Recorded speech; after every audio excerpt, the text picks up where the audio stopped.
Oedipus کے پاس پہنچتا ہے لیکن اسے سچائی بتانے سے انکار کر دیتا ہے۔ ایڈیپس اسے دھمکی دیتا ہے۔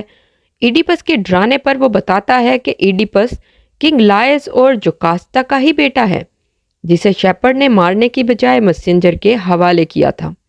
یہ سن کر ایڈیپس کو احساس ہوتا ہے کہ اس نے تو پروفیسی کو پورا کر دیا ہے۔ اس کے بعد کوئن جوکاسٹا خود کو مار لیتی ہے اور ایڈیپس بھی خود کو اندھا کر لیتا ہے اور تھیبس چھوڑ کر چلا جاتا ہے۔ تو یہاں پر یہ کہانی ختم ہوتی ہے، ایڈیپس ریکس۔ سٹوری کو ہم نے دیکھ لیا، اب اس کا انالیسس کرتے ہیں ہم۔ انالیسس میں سب سے پہلے ہم plot construction of Oedipus Rex پر بات کریں گے۔ ایڈیپس کا پلاٹ دیکھتے ہوئے ہم سب سے پہلے بات کریں گے ایکسپوزیشن کی۔ ایکسپوزیشن سٹارٹ ہوتا ہے جب پلے سٹارٹ ہوتا ہے۔ سٹارٹ میں ہم دیکھتے ہیں 3 مین چیزیں جو ریویل ہوتی ہیں۔ نمبر 1، ایڈیپس تھیبس میں پہنچتا ہے اور ان کو لوگوں کو سفنکس کے عذاب سے بچاتا ہے۔ نمبر 2، کنگ لائس کا مرڈر، اور نمبر 3، پلیگ، جس کی وجہ سے لوگ مرنا شروع ہو جاتے ہیں۔ یہ 3 چیزیں ہیں ایکسپوزیشن میں۔ اس کے بعد اوپر ہم جاتے ہیں رائزنگ ایکشن کی طرف۔ رائزنگ ایکشن میں ہم دیکھتے ہیں کہ کریون واپس آتا ہے تھیبس اور ایڈیپس کو بتاتا ہے کہ پلیگ سے بچنے کا ایک ہی طریقہ ہے کہ کنگ لائس کے مرڈر کو ڈھونڈا جائے اور اس کو سزا دی جائے۔ اس کے بعد ہم اوپر جاتے ہیں، وہاں پر آتا ہے پیریپٹایا یعنی کہ ریورسل۔ ریورسل تب سٹارٹ ہوتا ہے جب میسنجر تھیبس میں پہنچتا ہے اور ایڈیپس کو بتاتا ہے کہ کنگ پولیبس کی موت ہو گئی ہے۔ یہاں سے ریورسل سٹارٹ ہوتا ہے۔ اس کے بعد ہم پہنچتے ہیں کلائمیکس پہ۔ کلائمیکس تب ہوتا ہے جب میسنجر ایڈیپس کو بتاتا ہے کہ وہ پریشان نہ ہو، کیونکہ وہ ایڈیپس کنگ پولیبس کا اصل بیٹا تو ہے ہی نہیں، بلکہ شیپرڈ نے اسے میسنجر کے حوالے کیا تھا، جس کو میسنجر نے ایز اے گفٹ کنگ پولیبس کو دے دیا تھا۔ اس لیے وہ پریشان نہ ہو کیونکہ وہ کنگ پولیبس کا اصل بیٹا نہیں ہے۔ یہاں پر ہوتا ہے کلائمیکس۔ کلائمیکس کے بعد آتا ہے انیگنوریسس یعنی کہ ڈسکوری۔ ایڈیپس کو پتہ چلتا ہے شیپرڈ کے پہنچنے پر اس کی ٹرو آئیڈینٹی کے بارے میں، یعنی کہ اصل شناخت کے بارے میں۔ شیپرڈ اس کو بتاتا ہے کہ وہ کنگ لائس اور کوئن جوکاسٹا کا اصل بیٹا ہے اور وہی مرڈرر ہے کنگ لائس کا، اور اس نے اپنی ماں کے ساتھ شادی کی ہے۔ اور ایڈیپس کو پتہ چلتا ہے کہ اس نے پروفیسی کو مکمل کر دیا ہے۔ تو یہاں پر آتا ہے ڈسکوری۔ اس کے بعد ہم چلتے ہیں کیٹاسٹروفی کی طرف، یعنی کہ سفرنگ کی طرف۔ سفرنگ تب سٹارٹ ہوتی ہے جب کوئن جوکاسٹا سوسائڈ کر لیتی ہے اور ایڈیپس خود کو بلائنڈ کر لیتا ہے، یعنی کہ اندھا کر لیتا ہے، اور کریون سے کہتا ہے کہ اسے تھیبس سے نکال دیا جائے۔ یہاں پر آتی ہے کیٹاسٹروفی۔ اور اینڈ پر ہم چلتے ہیں ریزولوشن کی طرف۔ ریزولوشن میں ہم دیکھتے ہیں ایڈیپس کا ڈپارچر۔ تو یہ ہے ایکچوئل پلاٹ آف ایڈیپس، جس کے اندر ایکسپوزیشن سے ریزولوشن تک ہم ہر سٹیپ دیکھتے ہیں کہ کس طرح سے یونٹی آف ایکشن ہے اس پلے کے اندر۔ ایڈیپس ریکس کے اندر ہم یونٹی آف ایکشن دیکھتے ہیں کہ ہر چیز کیسے ایک دوسرے کے ساتھ اٹیچڈ ہے، ملی ہوئی ہے۔ پورا کا پورا پلاٹ اس کے اندر ہم یونٹی کو دیکھتے ہیں۔ پلاٹ کنسٹرکشن کے بعد ہم دیکھتے ہیں themes of Oedipus Rex. Oedipus Rex میں تھیمز میں نمبر 1 پر ہے fate and free will. Fate کو ہم دیکھتے ہیں کہ پورے پلے کے اندر قسمت کیا رول پلے کرتی ہے۔ شروع سے ہی ایڈیپس کے جو فادر ہیں کنگ لائس، ان کو پروفیسی ملتی ہے کہ ان کا بیٹا ان کو قتل کرے گا اور اپنی ماں کے ساتھ شادی کرے گا۔ وہ اپنی فری ول سے اپنے بیٹے کو مرنے کے لیے چھوڑ دیتے ہیں۔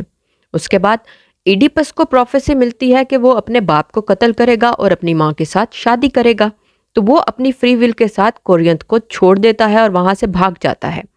دونوں اپنی فری ول کا استعمال کرتے ہیں، لیکن اس پر فیٹ حاوی آ جاتی ہے، قسمت جو ہے اس پہ حاوی ہو جاتی ہے اور وہ ان کی زندگی کو تباہ کر دیتی ہے۔ تو یہ ہے کہ فری ول سے وہ اپنی جو بھی ان کو صحیح لگتا ہے وہ کرتے ہیں، لیکن فیٹ جو ہے وہ مین رول پلے کرتی ہے ان کی لائفز میں۔ سیکنڈ تھیم ہے سیلف ڈسکوری۔ ایڈیپس تھیبس کو سفنکس کی عذاب سے بچاتا ہے اور وہ سوچتا ہے کہ وہ بہت سمجھدار انسان ہے، لیکن اس کی سمجھداری اس کو یہ سب بتاتی ہے، سیلف ڈسکوری کی طرف لے کے جاتی ہے کہ وہ اصل میں کون ہے، کیونکہ وہ ہر چیز کو دیکھنا چاہتا ہے اپنی نظر سے، وہ جاننا چاہتا ہے وہ کون ہے، وہ پلیگ کی ریزن جاننا چاہتا ہے، اپنی آئیڈینٹی جاننا چاہتا ہے۔ یہ ساری چیزیں اس کی عقل مندی اس کو سیلف ڈسکوری کی طرف لے جاتی ہے۔ اس کے بعد تھرڈ تھیم ہے ہیوبرس، یعنی کہ گھمنڈ۔ اب ایڈیپس کو گھمنڈ ہوتا ہے اپنے دماغ پر، اپنی عقل مندی پر، اور وہ اس گھمنڈ کو لیتے ہوئے سچائی کو جاننے کی کوشش کرتا ہے، لیکن اس سچائی کو جانتے ہوئے وہ اپنی زندگی کو برباد کر لیتا ہے۔ تو یہ ہے ہیوبرس یعنی کہ گھمنڈ۔ فورتھ تھیم ہے بلائنڈنس۔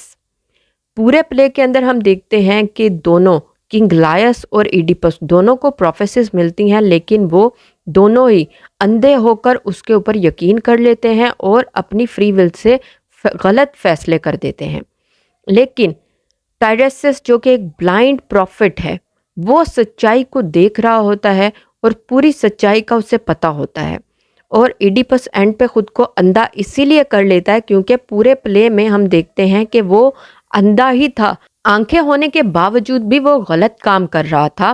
تو ہم پورے پلے میں دیکھتے ہیں کہ ایکچول میں بلائنڈ ایڈیپس اور کنگ لائس تھے، نہ کہ ٹائریسس جسے ہم بلائنڈ پروفٹ کہہ رہے ہیں۔ اور لاسٹ تھیم ہے انسیسٹ۔ سگمنڈ فرائڈ کے مطابق جو لڑکے ہیں وہ اپنی ماؤں کی طرف اور جو لڑکیاں ہیں وہ اپنے باپ کی طرف زیادہ اٹریکٹڈ ہوتے ہیں۔ اب اس پلے کے اندر بھی ہم یہی دیکھتے ہیں کہ ایڈیپس اپنی ماں سے شادی کر لیتا ہے اور اپنے باپ کو قتل کر دیتا ہے۔ تو یہ چیز ہم دیکھتے ہیں کہ جو لڑکے ہوتے ہیں ان میں کشش ہوتی ہے اپنی ماں کی طرف اور لڑکیوں میں اپنے باپ کی طرف۔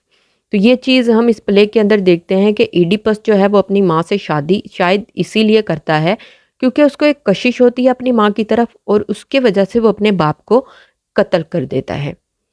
تو یہ ہے کمپلیٹ پلے ایڈیپس ریکس۔ امید ہے آپ کو سمجھ آئی ہوگی۔